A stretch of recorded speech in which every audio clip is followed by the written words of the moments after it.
Drejtuesve të automjeteve në Vlorë u dashur që të paguajnë shtrenjtë naftën edhe këtë ditë të Fitër Bajramit dhe ndoshta daljet me makinë duhet që t'i mendonin mirë. 1 litër nafte kushtonte 214 lek në pikat e karburantit në qytetin e Vlorës, ndërsa nafta që mbahet si më cilësore kishte çmimin e 219 lekëve për litër, benzina varonte nga 199 lek për litër në 209 lek dhe gazi për automjete 64 lek për litër. Deri këtë të premte nga qeveria nuk është marrë asnjë mas për uljen e çmimit, edhe pse është premtuar se do të ndërhyjë në tregun e karburanteve, duke marrë masa për të mos lejuar rritjen jo normale të çmimeve të naftës dhe benzinës.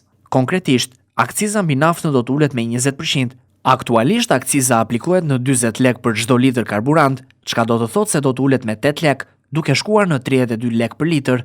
Kjo është ndërhyrja e parë që do të reflektohet direkt në uljen e çmimit të naftës dhe benzinës në treg, me të paktën 8 lek për litër. Nga ana tjetër, qeveria do të vendosë sërish në funksion bordin e transparencës, i cili u krijua për herë të parë në vitin 2022 për të monitoruar çmimet dhe abuzimet që mund të ndodhin në tregun e karburanteve gjatë konfliktit Rusi-Ukrainë.